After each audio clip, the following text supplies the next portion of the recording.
किरण किरण को बुलाने के बाद जो पहला काम किया वह था उसे गुलाम के तौर पर एक भूमिगत अखाड़े अंडरग्राउंड कॉलोसियम में ले जाना और यहाँ तक कि उसे न्यूनतम कीमत पर नीलाम कर देना। इसके बदले में मैंने एक निम्न श्रेणी के जल सर्प वाटर स्नेक के साथ अनुबंध किया। हर कोई मुझे फ्लैश डॉक्टर, बेवकूफ डॉक्टर कहकर चिढ़ा रहा था, लेकिन मैं चुपचाप ठंडी मुस्कान के साथ सब देख रहा था, क्योंकि पिछले जन्म में इसी कमीने किरण और मेरी ग्रीन टी प्रेमिका ने मिलकर मेरी पीठ में छुरा घोंपा था, जिसकी वजह से मैं अर्श से फर्श पर आ गिरा था। इसके विपरीत वह निम्न श्रेणी का जल सर्प अंत में दुनिया को नष्ट करने वाला महाशक्तिशाली जीव वर्ल्ड डिस्ट्रॉयर बना था। इस समय अपने सामने नखरे दिखाते फ्लेम किरण को देखकर मेरे मन में गुस्से की लहर दौड़ गई।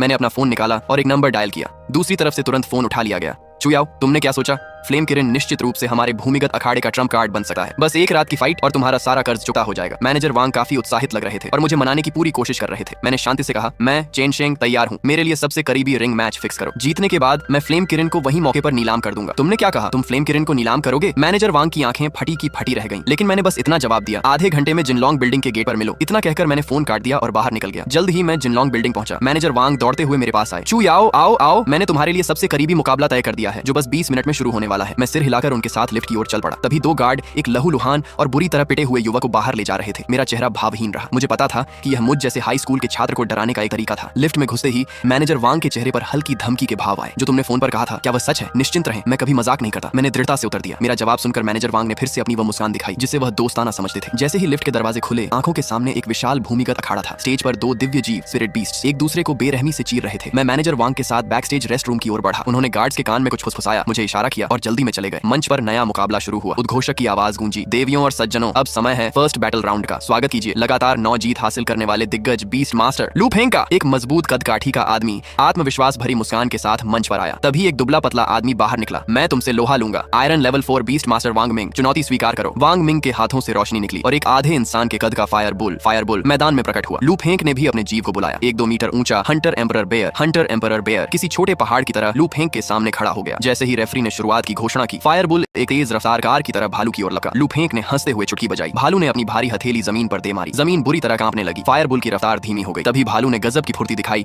और अपनी विशाल हथेली से एक ऐसा वार किया कि सांड का सिर फट गया। और कौन चुनौती देना चाहता है? लू फेंग किसी सम्राट की तरह खड़ा था। आज रात की लड़ाइयां बहुत उबाऊ हैं। अगर बाकी बचे लोगों में हिम्मत नहीं है तो हार मान लो। अब केवल तुम ही बचे हो जिसका मैच नहीं हुआ है। जब उसने सीधे तौर पर निशाना साधा तो दर्शक चर्चा करने लगे, यह कौन है? इससे पहले कभी नहीं देखा। ये तो एक छात्र जैसा दिखता है, मुझे नहीं लगता ये टिक पाएगा। मैं दर्शकों के संदेह के बीच शांति से मंच पर खड़ा रहा। मैं बस ये पूछना चाहता हूँ कि तुम्हें यहाँ मुझे चुनौती देने का इतना आत्मविश्वास कहाँ से मिला? लू फेंग ने बिना किसी झिझक के मेरा मजाक उड़ाया। बकवास बंद करो, लड़कर पता चल जाएगा, मैंने कहा। फ्लेम किरण शानदार तरीके से मैदान के बीच खड़ा हो गया। उसकी चमकती हुई खाल लगभग सबकी आंखों को चौंधिया रही थी। यह सब जानते हैं कि दिव्य जीव का स्तर आमतौर पर उसके मास्टर के स्तर से ऊपर नहीं जाता, जैसे आयरन, ब्रोंज, सिल्वर, गोल्ड आदि। इसलिए भले ही जीव का रक्त ब्लड लाइन कितना भी शक्तिशाली क्यों न हो, अगर बीस्ट मास्टर का